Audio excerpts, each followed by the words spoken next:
다 같이 한 목소리로 읽도록 하겠습니다. 보라, 내가 너희에게 비밀을 말하노니 우리가 다 잠잘 것이 아니요 마지막 나팔의 순식간에 호련히 다 변화되리니 나팔 소리가 나매 죽은 자들이 썩지 아니할 것으로 다시 살아나고 우리도 변화되리라. 이 썩을 것이 반드시 썩지 아니할 것을 입겠고 이 죽을 것이 죽지 아니함을 입으리로다. 이 썩을 것이 썩지 아니함을 입고 이 죽을 것이 죽지 아니함을 입을 때에는 사망을 삼키고 이기리라고 기록된 말씀이 이루어지리라. 아멘.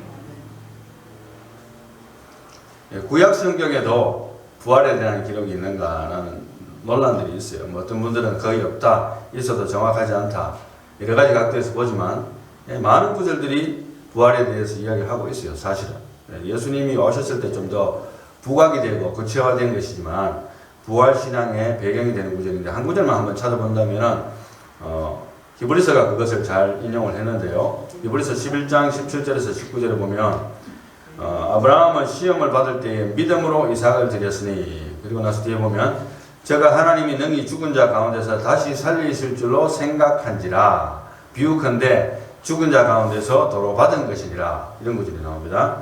By faith Abraham, 믿음으로 아브라함은 when he was tested, 시험을 받았을 때 하나님이 시험을 했잖아요. 아들을 드리라고 제물로 offered up Isaac, and he who had received the promises was offering up his only begotten son. 그러니까 독생자 하나뿐인 아들을 하나님께 바치라, 제물로 바치라는 그 명령을 하나님께서 테스트로서 해본 거예요. 사실은 실제로 그렇게 하라는 건 아닌데 해보니까 순종을 했습니다. 그러면서 18절에 영어로 보면 창세기 15장 18절에 It was he to whom it was said, In Isaac your descendants shall be called. 그러니까 결국에 너의 자손이라 불릴 자는 이삭이라는 거예요. 너의 실제로 몸에 난 자, 그런 표현을 하고 있는데, 이거 19절에 보면 He considered that God is able to raise people even from the dead. 죽은 자 가운데서 하나님이 살리실 줄을 믿었기 때문에 이삭을 드렸다. 이제 from which he has received him back as a type. 그러니까 그러한 믿음으로 하나님 앞에 드린 것이라고 히브리서 기자가 성경을 해석을 하고 있습니다. 그러니까 부활신앙이죠. 일종의 죽은 자 가운데서도 다시 살릴 줄 하나님이다. 하나님이 약속하셨으니까 이삭이 너의 후손이라고 약속했는데 바치라고 했으니까 거꾸로 됐잖아요. 받자마자 드려야 되는데 그렇지만은 하나님께서 반드시 살리실 것이다. 그러한 믿음을 이야기하고 있습니다. 아브라함이 누굽니까? 아브라함은 믿음의 조상이기도 한데 특별히 마태복음 제1 첫 구절에 누가 나옵니까? 아브라함과 다윗의 자손 예수 그리스도의 생이라. 제가 이게 아마 목회하면서 여러 번 제가 강조를 했는데 아담부터 출발하지 않고 마태 기자는 아브라함부터 출발했어요. 그 족보의 순서상으로는 아담이 제일 선배죠. 인류의 최선배. 그 위에는 하나님. 그죠? 하나님보다 선배는 없으니까. 선배로 따지면. 그러니까 하나님이 우선이고 그 다음에는 아담이 쭉 내려오는데 마태복음의 제자는 마음이 굉장히 급했어요. 그래서 아브라함부터 바로 나옵니다. 아브라함과 다윗의 자손 예수 그리스도의 세계라. 약속의 사람이라는 거예요. 약속의 사람으로서 아브라함의 첫 부분에 나오는데 제가 언젠가 이야기했습니다만 사람이 당할 수 있는 시련 가운데 제일 큰 시련이 뭘까? 그러면 그것은 제가 볼 때는 자기 자녀에 대한 시련입니다. 그래서 어떤 분은 자기 자녀가 죽고 나서 교회에 와서 하나님 없다고 감쳤다는 사람도 내가 들어본 적이 있는데, 물론 그분이 예수 잘 믿어요 지금. 그런데 이제 그런 일시적으로 그런 때가 있었대요. 그만큼 사람에게 충격이 큰 것입니다. 보면 창세기 15장에 보면 이후에 여호와의 말씀이 환상 중에 아브라함에게 임하여 이르시되 아브라함아 두려워하지 말라. 나는 내 방패여 너의 지극히 큰 상급이니라. 아브라함이 이르시되 주 여호와여 무엇을 내게 주시려 하나이까? 나는 자식이 없사오니 나의 상속자는 이 다메섹 사람 엘리에셀입니다. 엘리에셀은 아브라함의 친복입니다. 가장 신뢰하는 사람. 이 사람이나 나의 후손이 되겠지요. 사람이 이제 후손이 없으니까 아브라함이 인간적인 표현을 하는 겁니다. 믿음이 없었다기보다는 그런 표현을 하니까 또 아브라함이 이르되 주께서 내게 씨를 주지 아니하셨으니 내 집에서 갈 갈린 자가 길린 자가 내 상속자가 될 것이니이다. 나한테 아무 후손을 안 주셨기 때문에 결국에는 나의 신복 중에 한 명이 나의 후사가 될 겁니다. 나의 모든 재산이고 뭐고 다 받을 겁니다. 이렇게 이야기했는데 4절 말씀에 여호와의 말씀이 그에게 임하여 이르시되 그 사람이 내 상속자가 아니라 내 몸에서 날 자가 내 상속자가 되리라. 그렇게 했기 때문에 이삭을 바쳐도 하나님께서 다시 살리실 줄을 믿었다고 표현을 하고 있습니다. 히브리서 기대로. 믿음이죠. 그래서 하나님께서 아브라함에게 원하셨던 것이나 하나님이 지금 현재 우리에게 원하시는 게 사실 똑같아요. 안 그래? 옛날이나 지금이나 똑같아. 뭘 원하실까요? 하나님이 아브라함에게 원했던 건 믿음. 우리한테도 똑같은 거예요. 그래서 창세기 15장 5절을 보면 그를 이끌고 밖으로 나가 이르시되 하늘을 우러러 무별을 셀 수 있나 보라. 또 그에게 이르시되 내 자손이 이와 같으리라. 아브라함이 여호와를 믿으니 6절 말씀에 여호와께서 이를 그의 의로 여기시고 Then he believed in the Lord and he reckoned it to him as righteousness. 이게 참 기가 막힌 거예요. 아브라함이 어떤 특별한 공로나 제사라든가 특별한 아주 팬시한 제사를 드려가지고 불을 활활 태워가지고 거짓말 아니고 쉽게 말하면 뭐 소를 10,000마리 잡았다든지 1,000마리 잡았다든지 자기 집에 있는 모든 소를 다 잡아서 불 태워서 하나님 앞에 뭐 제사를 드렸다든지 뭐 이게 아니고 하나님이 무뼈를 셀 수 있나 보라. 내 자손이 이와 같이 될 것이라 하니까 아브라함이 그걸 믿은 거예요. 마음으로. 아멘. 마음으로 아멘 믿은 거예요. 그러니까 하나님께서 그것을 아브라함이 뭐로 여기셨다 하면은 righteousness, 의로 여기다 했어요. 여러분 의가 뭡니까? 나의 행동이 올바로 하는 것도 물론 partial righteousness예요. 그거는 부분적으로. 그러나 하나님께서 보실 때에는 믿지 않는 자도 하는 거거든요. 하나님 안 믿어도. 그렇기 때문에 그것은 의가 하나님이 말씀하신 의에 제외되는 거예요. 그거는 부수적으로 따라오는 의는 될 수 있지만 진짜 의는 하나님이 여기시는 의는 믿음으로 나온다.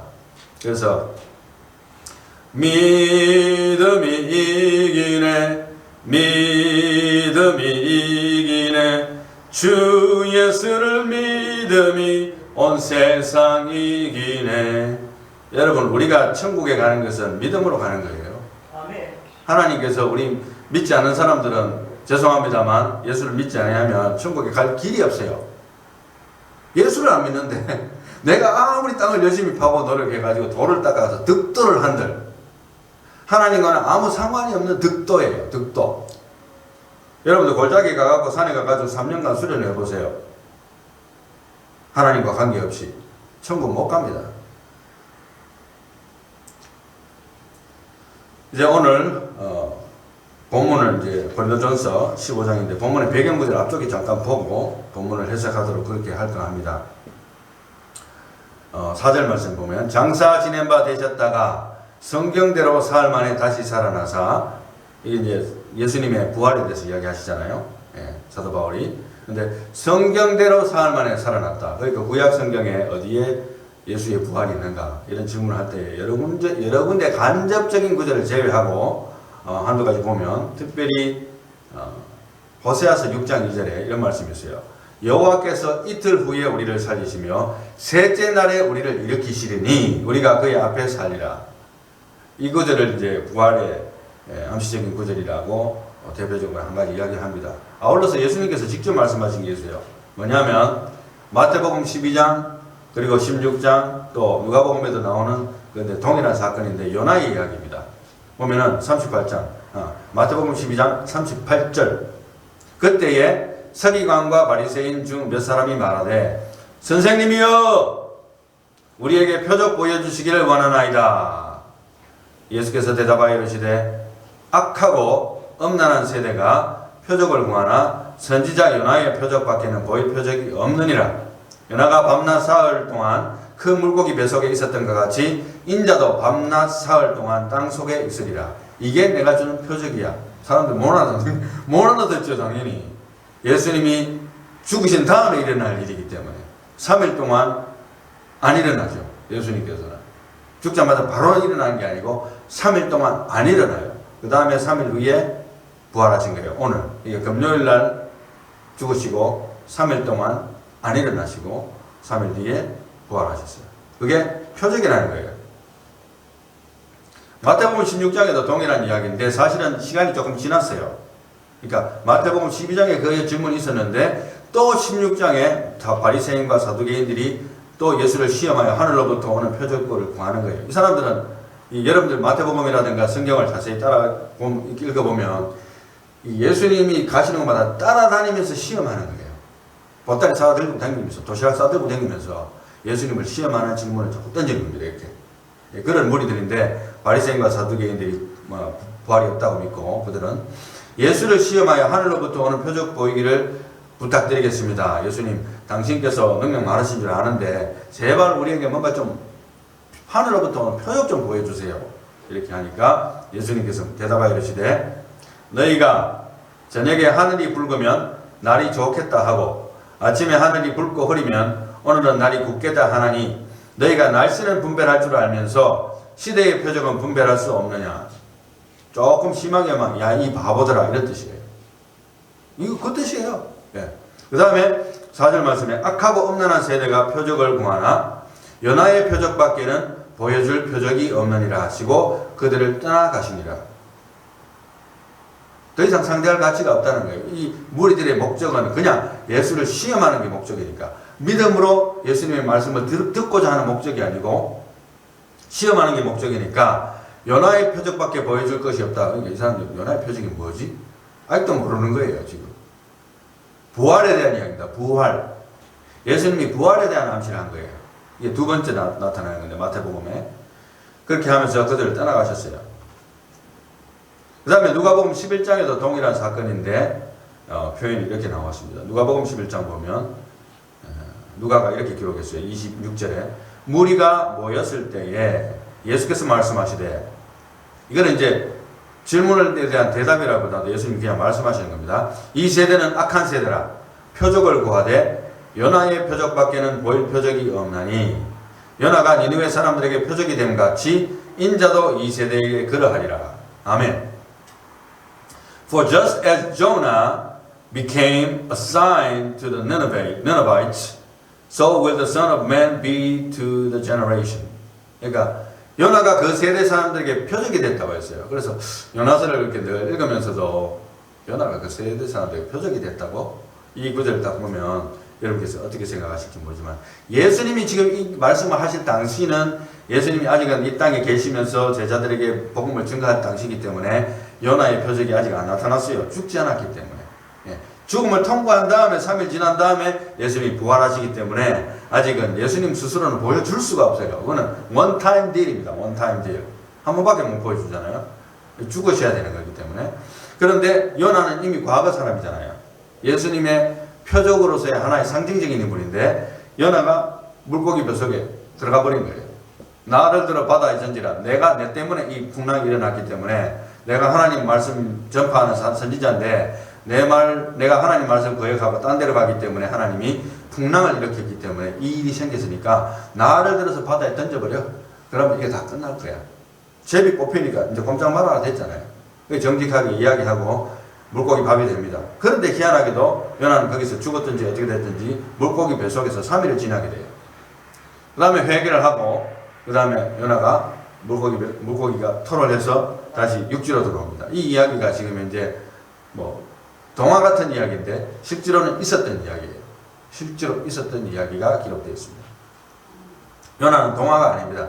실제로 있었던 하나님의 선지자인데 예수님의 표적과 같은 인물로서 해결했는데 이 요나의 소문은요 어떻게 됐는지 몰라도 니느웨 사람들에게 번지게 됐어요. 왜냐하면 어떤 누구 선지자라는 양반이 있었는데 그 사람이 요나가 뭔가 하는 사람이 있는데 배를 타고 다시스로 가다가 풍랑 만나가지고 제비 뽑으니까 그 선지자가 사실은 니느웨 가가지고 하나님 메시지 증가라는 자였는데 물에 빠졌는데 물고기가 삼켰다더라. 근데 나중에 듣고 보니까 물고기가 토해냈는데 그 양반이 살아있다는데 근데 그 사람이 나타난 거예요.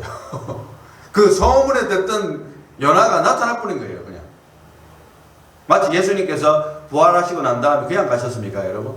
40일을 제자들에게 보이셨어요. 40일을 충분한 시간을 사람들에게 보여주셨어요. 근데도 이제 소문을 내서 돈을 주고 소문을 내고 얘가 예수가 부활 안 했다고 소문내는 그런 무리들이 물론 있었습니다. 그러나 확실하게 그렇게 보여주시고 손에 못자국도 보여주시고 제자들에게 나타나시고 식사도 대접하시고 손수 구운 생선들을 제자들에게 먹이시기도 하고 이렇게 예수님께서 여러 각도로 보여주셨어요. 그러니까 요나의 소문을 들은 니느웨가 메시지를 듣자마자 임금부터 시작해가지고 조서를 내려가지고 모든 어린아이부터 시작해가지고 심지어 가축까지도 먹지도 말고 마시지 마라. 그리고 하나님 앞에 우리가 외쳐가지고 우리 잘못을 빌자. 회개하고. 혹시 하나님께서 우리를 살려줄지 어떻게 하냐. 싹싹 빌은 거예요. 하나님께. 그러니까 하나님께서 재앙을 내리라고 요나가 선포했는 메시지가 전달됐지만은 하나님께서 뜻을 돌이키사 재앙을 안 내렸어요. 근데 참 기가 막힌 거는 요나도 성격이 급박한지 아니 니네가 이제 망하는가 어떻게인가 한번 멀리서 구경하려고 봤는데 안 무너지거든. 안 망하니까 또 예를 냈잖아요. 요나가 씩씩거리면서 좀 희한한 선지자인데 어찌됐든 하나님께서는 회개한 백성들에게 요나의 소문을 듣고 임금부터 시작해서 가축까지 금식하며 하나님께 회개하게 될 때에 그 니느웨가 살았어요. 그런 기적 같은 일들이 일어난 것을 요나의 표적이다 이렇게 이야기합니다. 그래서 요나가 니느웨 사람들에게 뭐가 됐다? 표적이 됐다. 그러니까 그 말씀을 생각하면서 예수님이 인자도 이 세대에 뭐가 되리라? 표적이 되리라. 결국에는 지금 현재는 아니야. 니네들 내가 보고 뭐 표적 보여주십시오. 아무리 난리쳐도 소용없어. 내가 아직 살아있으니까. 내가 죽어야만 그 표적이 나타나. 그 전에 뭐 병도 고치고 뭐 기적을 일으키고 하셨어요. 그러나 그것은 아직 진짜 표적이 아니라는 거예요. 진짜 배기는 이제 It's about to come, but I have to die. 내가 죽어야만 진짜 배기가 온다는 겁니다. 그런 뜻이에요. 그래서 이제 그러한 각도에서 예수님이 이 세대에 표적이 된다고 말씀하신 걸 보면서 우리가 살고 있는 시대를 이렇게 보게 되잖아요. 우리가 살고 있는 시대 보면 참 여러분들 참 복잡하고 굉장히 팬시하고 어떻게 보면 앞선 것 같지만 굉장히 위험하기도 하고 뭐 우크라이나 사태를 보면서도 여러분 아시겠지만 한 나라가 어떻게 저렇게 많이 공격을 당하는지 모르겠어요. 그러면서도 지금 서바이벌 하는 것도 사실 굉장히 기적이기도 합니다. 그러나 이렇게 복잡한 시대에 살고 있는데 이 시대의 사람들을 향해서 예수님이 뭐라 하실까? 저는 악할 것이라 악하다고 말하실 것 같아요. 예, 악하고 음란한 세대들이야라고 예수님께서 똑같이 아마 제 입을 통해서 전달할 것 같아요. 제 생각에요. 무슨 그렇게 악이 지금 현재 멀쩡하게 차들 굴러가고 있고 햇빛이 쨍쨍 내리쬐고 있고 뭐 페더웨이 잘 굴러가고 있고 젊은 사람들 아주 좋은 차 굴리고 다니고 있는데 무슨 악하냐? 구글이 AI 인공지능에 대해서 Generated content AI is against guidelines. 그러니까 이 AI의 인공지능에 대한 모든 인포메이션들은 우리의 가이드라인을 벗어났다. 그런 뉴스 있고 앨런 머스크가 트위터를 사기 위해서 돈을 엄청나게 내밀었지만 사실은 지금 현재 무산된 것 같아요. 돈이 엄청나게 많으니까 자기 거 만들어갖고 자기 스타일로 한번 해보고 싶었겠죠. 그리고 우리가 잘 알고 있는 페이스북, 저도 페이스북 사용하기는 합니다만은 페이스북이 이미 메타버스, grapple with metaverses Apple. 그러니까 이 메타버스라는 관념이나 이제 가상 세대에서 돈도 주고받고 집도 짓고 뭐 게임도 하고 하는 거예요. 이런 걸로 자꾸 빨아들입니다, 세상이. 그렇지만 그럼에도 불구하고 그렇게 뛰어난 아이디어를 가지고 있고 굉장한 아이디어로서 돈을 많이 벌고 실제로 가상세계까지 이야기하고 있는 이 시대라도 예수의 부활은 I don't believe 못 믿겠다는 거예요. 그러니까 얼마나 악하고 음란한 세대입니까? 이 세대가 하나님을 떠난 게 음란이에요. 예수님의 말씀이 지금 이 시대 똑같은 거예요. 아이고 목사님 수고 많습니다 하면서도 제가 여러 군데 일을 하면서도 돌아다니 보지만 교회 한번 데려오기 얼마나 힘든지요. 정말 힘들어요. 옛날에 교회 열심히 다녔대요. 옛날에 교회 열심히 다니니까 it doesn't count. Now 지금이 중요한 거예요. 심판날에 소돔과 고모라가 심지어 니느웨가 저는 이 시대보다도 더 견디기가 쉬울 거라고 믿습니다. 할렐루야. 죄송합니다. 그게 사실인 것 같아요. 이렇게 많은 혜택들을 누리고 정말 이 스마트폰 하나만 하더라도 옛날에 지구상에서 최고 권력자도 가지지 못한 물건이잖아요. 그냥 뭐 지금 아무나 다 가지잖아요. 이 정도 테크놀로지. 그러나 그것이 우리의 생명을 영원한 천국으로 인도하지는 못합니다. 할렐루야. 이게 진리예요. 이게 진리요. 이제 본문 말씀을 보겠습니다. 본문 말씀을 51절부터 제가 영어로 풀어서 이야기하고 결론을 내리겠습니다. Behold, I tell you a mystery. 내가 비밀을 말하겠다. We will not all sleep. 우리가 모두 잠자는 것이 아닐 것이다. 이것은 여기서 sleep이라는 것은 성경에서 전형적으로 뭡니까? 죽음을 이야기할 때 sleep이라고 합니다. 잠자는 것을 sleeping, 그 죽는 것과 비유를 하잖아요. 그래서 we will not all sleep. 우리가 다 잠잘 것이 아니고 우리가 다 죽는 것이 아니고 but we all will all be changed. 그러나 우리가 모두가 어떻게 되리라? 변화가 될 거예요. 무슨 뚱딴지 같은 말을 지금 이제 사도 바울이 하려는가 봅시다. 52절 말씀. In a moment, 아주 순간에, in a twinkling of an eye, 눈이 깜빡할 사이에, 그게 얼마나 빠를지 모르잖아요. 0.1초보다 아마 더 빠를 거예요. At the last trumpet, 언제? 마지막 나팔 소리에, 지난번에 한번 했죠. 마지막 나팔 소리에, 주님이 오실 때 마지막 때가 되면 마지막 나팔 소리에 이제 마지막 재앙이 나오고 하잖아요. 그때에 뭡니까? For the trumpet will sound, 그 나팔 소리가 울리고 and the dead will be raised imperishable. 죽은 자가 일어난다는 겁니다. 원래는 썩는 것인데, 썩을 것인데 imperishable, 썩지 않게 될 것이다. 이렇게 됩니다. And we will be changed. 우리가 어떻게? 원래는 썩을 것인데 썩지 않는 몸을 받게 될 것입니다. 쉽게 말하면 영어로 말하면 transformation. 여러분들 영화 보면 transformer 알죠? transformer. 로봇 이렇게 자동차인데 자자자작 하면 로봇가 탁 되고 또 착착 하면 자동차도 되고 이런 식으로 영화도 나오지만 이런 장난감도 나와요. 너무 잘 만듭니다. 그런데 그런 정도의 차원이 아니고 완전히 썩을 것인데 썩지 않을 것이 생긴 건데 53절에 For this perishable, 그러니까 이 썩을 것이 이런 뜻이에요. 이게 우리 육체잖아요. 저도 죽고 여러분도 죽고 다 죽습니다. 이게 다 썩어야 되잖아요. 죽으면은 썩기 때문에라도 빨리 화장을 하거나 몸을 빨리 처리를 해야 돼요. 그러면은 부패합니다.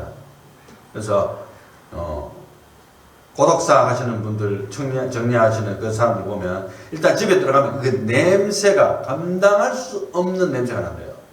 왜냐하면 시신이 이미 부패된 상태에서 누가 연락을 했든지 그 사람이 계속해서 안 보이는데 뭔가 일이 있나 봐요. 집주인이 렌트비 낼 때 됐는데 사람이 문도 안 열어주고 안 나타나는 거야. 그래서 그냥 자기가 하기보다는 깨름직한 생각이 드니까 신고를 해서 열어보니까 이미 고독사하고 죽어 있는 거예요. 청년 고독사가 그렇게 많대요.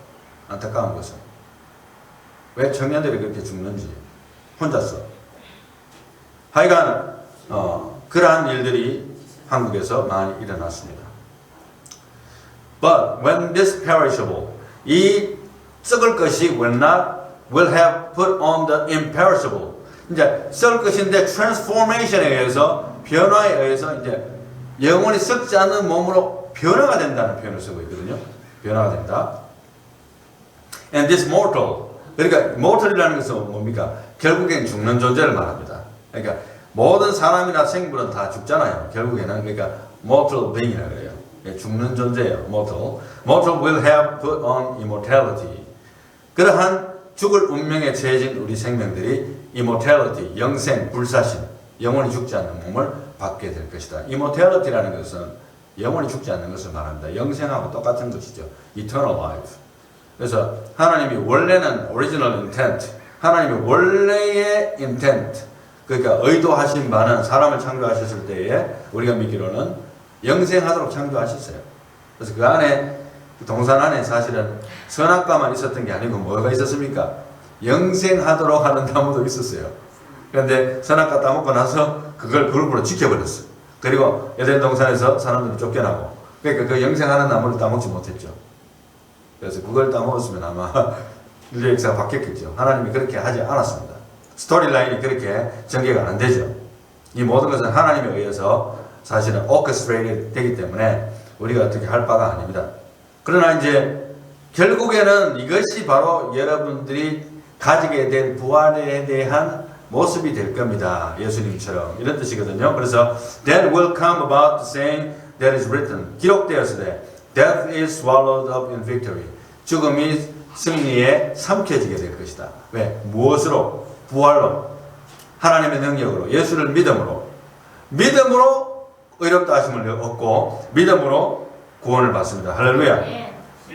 오늘 설교 제목을요. 제가 부활의 비밀이 누설되다 이렇게 한번 적어보았는데요.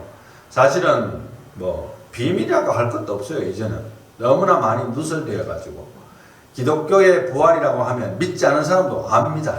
일단 그런 교리가 있다는 정도는 알아요. 그만큼 많이 전파됐어요. 교회 한두 번 나가는 사람이라든가 뭐 옛날에는 부활절 아니면 크리스마스 이럴 때 또 땡스기빙 이럴 때는 예수 안 믿는 애들도 한번 그냥 재미로 따라가기도 하잖아요. 그런 걸 통해서라도 부활의 진리를 들어주는 사람도 꽤 있을 겁니다. 그런데 부활의 비밀이 누설되다 이렇게 이야기했는데요. 나의 삶의 총체적인 방향이 보여지기에 나에게와 타인에게와 하나님 앞에서 부활의 비밀을 아는 자로 살아가고 있는가 하는 질문을 우리가 믿는 자로서는 해봐야 됩니다. 왜냐하면 저는 한 해 한 해 목회를 해서 그런지 몰라도 한 해 한 해가 틀린 것 같아요. 더 힘들고 더 어렵다는 그거보다도 더 두렵다. 이게 이제 저에게 오는 거예요. 예수 믿는 게 즐거워야 되고 행복해야 되지 않습니까, 목사님? 예, 행복하고 즐거워요. 저도 천국 가는 거 즐겁습니다. 그러나 과연 내가 부활의 비밀을 아는 자로서, 그죠? 부활의 비밀을 아는 자로서, 전달자로서 내가 그 부활을 아는 사람답게 총체적 나의 삶과 전인격과 생각 자체가 거기에 맞추어져서 항상 24/7, 365 days 그렇게 살아가는가? 두려워요. 그런 생각 한 번쯤 안 합니까, 여러분? 한번 해보세요. 안 하셨으면 지금까지. 한번 소름이 한번 끼칠 겁니다. 왜? 이제 주님 만나야 되니까. 이제 육체 밖에서 주님을 보리라. 여기 이야기했듯이 나도 주님 만나야 되니까. 그 육체 밖이라는 것은 이 썩을 몸 밖에서 만나기 때문에 새로운 몸을 결국에는 받게 되죠. 그러나 지금 현재 천국에 있는 성도들은 새로운 몸을 못 받았습니다. 아직 때가 있기 때문에. 자, 보십시다. 아직 적어도 이 부활의 비밀을 믿고 아는 그리스도인이었는가? 아니면 지금 이 시간에도 헤매고 있는가 하는 부류가 또 있습니다. 예수 믿어도 교회 20년 다녀도 내가 참 부활이 정말 있는지 없는지 잘 모르겠습니다, 목사님. 이해해요. 이해는 합니다. 그러나 한 가지 분명한 것은 우리가 믿는 진리가 이 부활을 빼면 아무것도 아니게 돼요. 이거 지금 현재 여기서 믿다가 끝날 것 같으면 여기 올 필요 없고 다른 데도 좋은 데 많거든요. 죄송한 이야기입니다만 여기보다 더 좋은 데 많습니다, 세상에. 그렇기 때문에 우리가 믿는 비밀은 바로 부활이다. 우리의 부활, 예수 부활이고 마의 부활입니다. 그래서 조금 전에 이제 말씀드렸습니다만 요나의 소문이 그것이 표적이 됐잖아요. 그러면 예수 그리스도의 소문이 나에게 비밀의 믿음이 되기는 사실은 그런 분들에게는 두 가지 컨퍼메이션 툴이 있어요. 물론 뭐 세 가지라고 할 수 있습니다만 근본적으로는 두 가지 컨퍼메이션 툴이 있어요. 내가 부활을 믿고 안 믿고의 컨퍼메이션 툴은 첫째로는 하나님 말씀을 자꾸 접해야 돼요. 부활에 대한 말씀뿐만 아니라 성경 전체를 자꾸 읽으면서 그 다음에 설교를 듣고 이렇게 하다 보면 말씀에 의해서 내가 믿어져요. 그러니까 말씀이 없이는 믿음이 안 생깁니다. 그래서 말씀을 가까이 할 것. 그 다음에 이제 기도를 통해서 말씀을 접해야 되는데요. 말씀이 없는 기도는 가정한 기도로 전락하기가 쉽습니다. 그래서 우리 열심히 기도합시다. 모여 기도합시다. 그런데 아무 말씀도 없고 메시지도 없고 그냥 기도만 하는 모임은 거기에 핵심이 좀 빠진 것 같아요. 왜냐하면 말씀을 항상 한 구절이라도 보고 한 장이라도 보고 말씀에 대한 감론도 있고 그 다음에 기도하는 것이 특히 공동적으로 기도할 때는 바람직하지 않는가 저는 그렇게 생각합니다. 컨포메이션 툴은 두 가지나 있죠. 첫째는 말씀이죠. 그러나 아무리 우리가 말씀을 많이 읽어도 사실 이거는 성령의 역사는 우리에게 속한 건 아니에요. 그러나 기도를 통해서 우리가 하나님 앞에 나가게 될 때에 하나님 도와주세요. 이게 기도잖아요. 그때 성령께서 나의 마음을 오픈시켜 주셔서 내 마음을 뜨겁게 하시고 그것이 믿어지게 만드는 역할이 성령의 역사예요. 하나님의 영. 하나님이 살아계시기 때문에. 그럼 여러분 말라고 기도합니까? 죽은 하나님이면 말라고 믿어요. 살아계신 하나님이니까 우리가 성령께 의존하는 겁니다. 그래서 말씀과 성령이 함께 일하시는 거예요. 기독교는 말씀 따로 성령 따로가 아니고 말씀과 성령이 함께 일하는 종교입니다. 이제 결론을 드리겠습니다. 결론은 부활의 비밀을 이미 믿는다는 전제하에서 부활의 비밀, 이 비밀의 전달자가 되라. 이것이 오늘의 결론입니다. 우리가 찬양에 보면 십자가의 전달자라는 찬양이 있잖아요. 예, 그런 참 제목 자체도 너무 좋은데 제가 좋아하는 찬양 중에 하나입니다. 십자가의 전달자라는 찬양이 있듯이 이 십자가를 전달한다는 것은요, 그리스도의 부활과 승천은 뭡니까? 예수님께서 부활하신 다음에 그냥 이 땅에 계속 계신 게 아니고 구름 타고 올라가셨어요. 올라가시면서 내가 이렇게 올라간 그대로 다시 오겠다고 말씀하시고 올라가셨어요. 약속을 하시면서. 그러니까 부활, 승천, 그 다음에 재림에 대한 재림만 지금 현재 우리가 안 경험한 거예요. 왜냐하면 재림은 인류의 역사가 끝이 나야 되기 때문에 그때가 정확하게 언제인지 우리가 모르지만 우리가 기다리고 있고, 심지어 죽어서 천국 가는 성도들도 아직도 재림의 때를 기다리고 있는 거예요. 물론 예수님을 보죠. 예수님을 만나죠.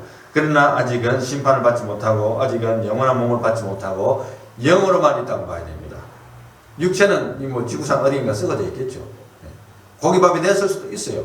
사자밥이 됐을 수도 있어요. 그러나 그 몸을 아직은 받지 못한 거예요.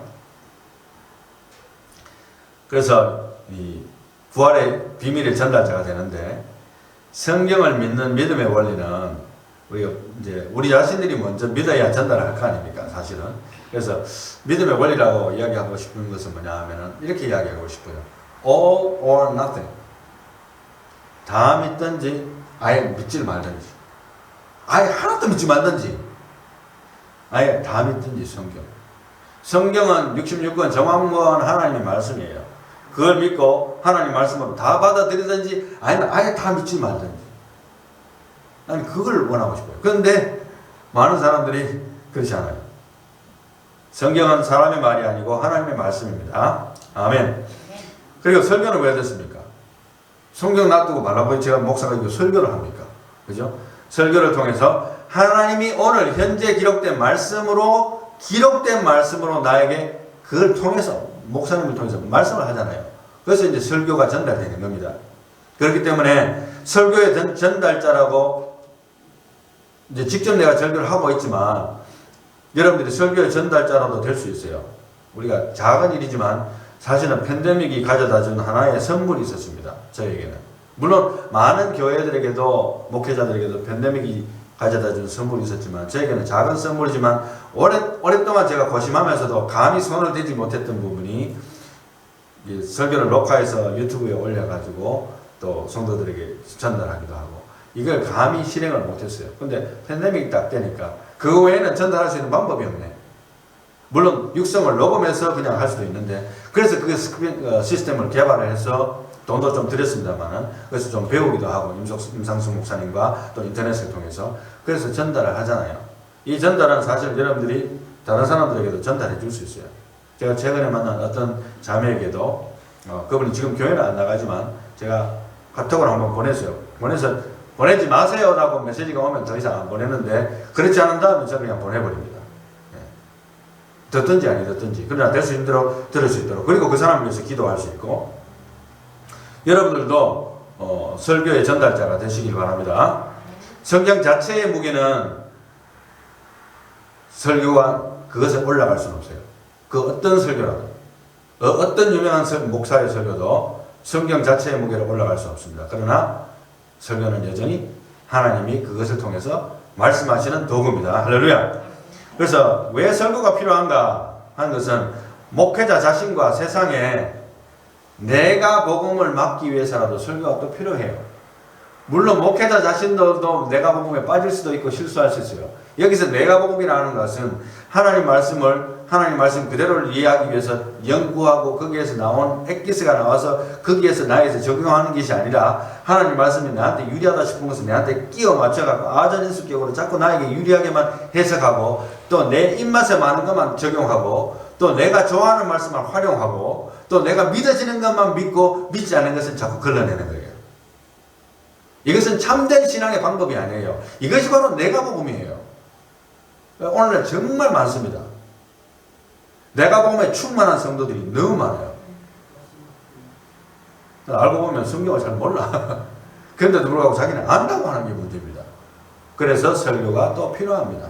자, 그래서 올드스쿨이라고 해가지고 물론 뭐 유튜브도 올릴 수도 있고 다 하지만 직접 나와서 설교를 듣게 될 때에는 제가 편집을 안 한 것이 나오기 때문에 더 또 새로운 은혜가 있는 것 같아요.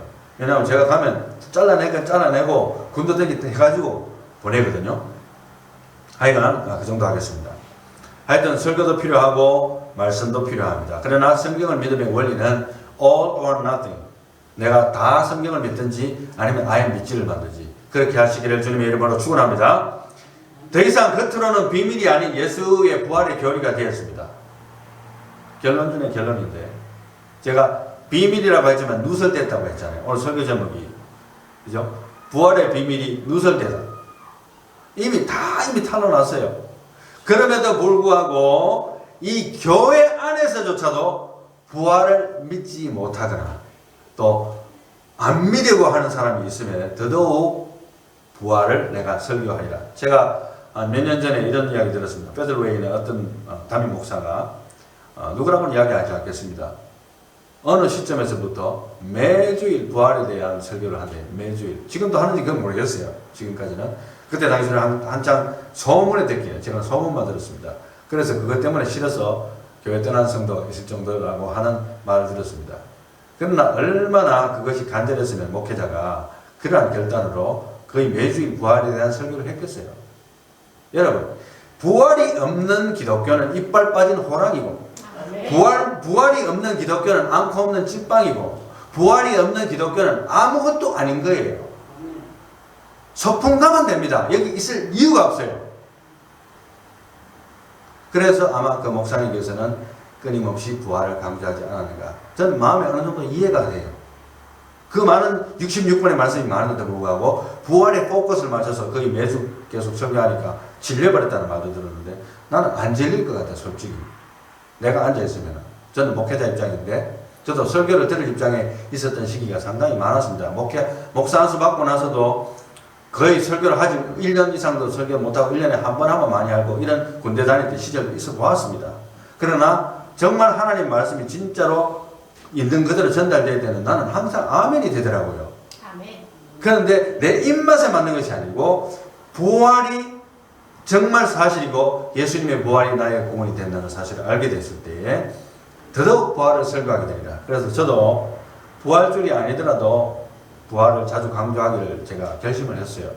또 앞으로 내세에 대해서도 우리가 다가올 천국, 내가 죽어야 되는 것. 그래서 저뿐만 아니라 부활의 비밀, 이 비밀의 전달자가 되는 저와 여러분들이 다 되시기를 예수님의 이름으로 축원합니다. 기도합니다. 하나님 감사합니다. 지금까지는 우리가 예수님의 부활을 그냥 은혜로운 하나님의 진리라고만 생각했습니까?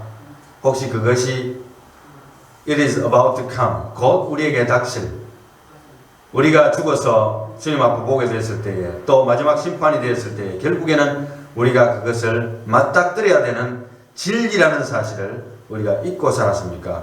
아버지 하나님이여, 이제부터는 정신을 차리고 신앙생활 할 때가 벌써 지난 줄 압니다. 심판 때의 니느웨 백성이 오히려 이 세대보다도 더 견디기 쉬울지도 모른다는 생각이 듭니다. 아버지 하나님이여, 참으로 우리가 믿는 예수의 부활, 그것이 곧 나에게도 닥쳐질 부활의 기쁨이라는 사실, 많은 사람들에게 전달하며 전파할 수 있는 믿음의 사람들로 우리들을 세워주시옵소서. 예수님 이름으로 기도하옵나이다. 아멘.